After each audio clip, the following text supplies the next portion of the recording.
It is time for the Nebraska Dairy Update. I'm Chad Moyer. Today we're visiting with Lisa Rutherford. She is a Wellness and Communications Manager with Midwest Dairy, based here in Nebraska. Lisa, thanks for joining us here today. We're going to talk about a partnership last time we had you on, talked about a partnership with Husker Athletics. And now let's talk about a partnership, something that you're working on with Lincoln Public Schools. We'll hit on that in just a moment.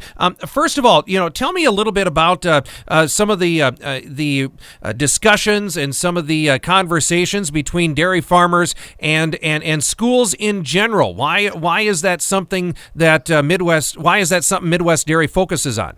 Well, Chad, when we see schools, it has always been a primary focus of dairy because it's a key part of the school lunch, and breakfast. We see that dairy plays such an integral role in children's health and well-being. And obviously, as it is a required part of meals, that is an important and key thing that hopefully will stay there. But we want to make sure that we're doing the work to keep dairy there and to keep it relevant. But also to be able to educate kids on why is dairy part of it and what are those 13 essential nutrients that they're getting from dairy and why should they put that carton of milk on their lunch tray. So it's 100% of our future consumers, and it's a really key time to educate youth on the role that dairy plays in their lives, not just now, but through the lifespan. So when they're 30, 40, 60 years old, they look to dairy as continuing to stay a key part of their diet. Lisa, could you give us just a quick background or a quick idea? What are some of the things that Midwest Dairy has done in the past with public schools? Yeah, for Lincoln Public Schools specifically, we did provide 12 smoothie kits from the Fuel Up to Play 60 grants. And so really that equipment has been something a lot of schools have gotten breakfast carts or smoothie kits to be able to put dairy on the menu.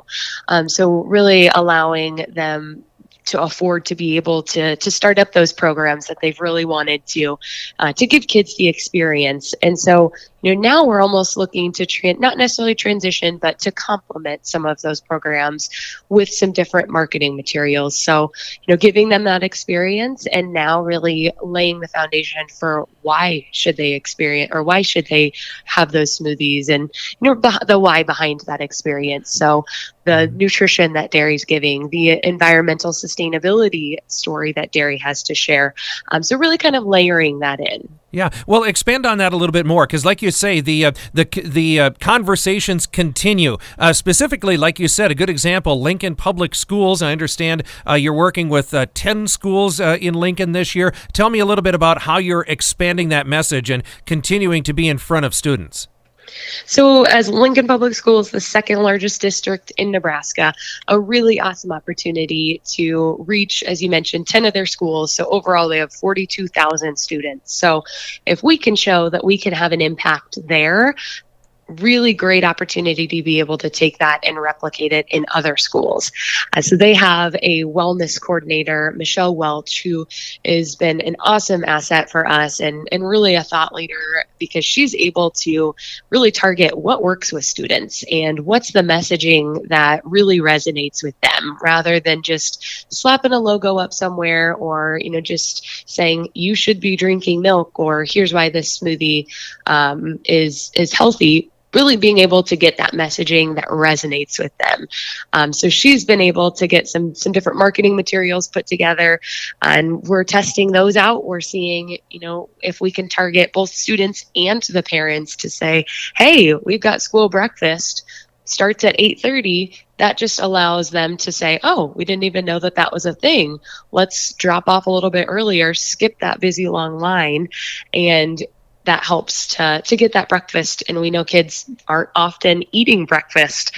So again, really that education and tailoring that message to something that's going to meet what they're looking for. Yep, I see. So is this something that, once you kind of got the base, like you kind of prove the concept in Lincoln, is this something that you could stretch out and kind of scale up to other areas of the state?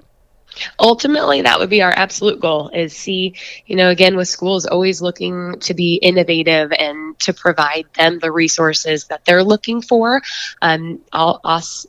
sometimes even things they don't even know they're looking for. So being really that expert in dairy and being able to bring some innovative things that are not just done over and over again, but kind of some new and some fresh things. All right, very good. Again, if folks would like to kind of follow along and see what's going on in this world, partnerships between dairy farmers and public schools, how can they find that? So MidwestDairy.com, always a great first stop. Our social channels are listed there. And then you'll be able to find a promotion in action with a great visual of some of these materials that are launched. All right, very good. Lisa, as always, it's good to talk to you. Thank you so much for the update. Do appreciate the information. Again, we've been visiting with Lisa Rutherford, a manager in wellness and communication with Midwest Dairy, on this week's Nebraska Dairy Update. Chad Moyer reporting.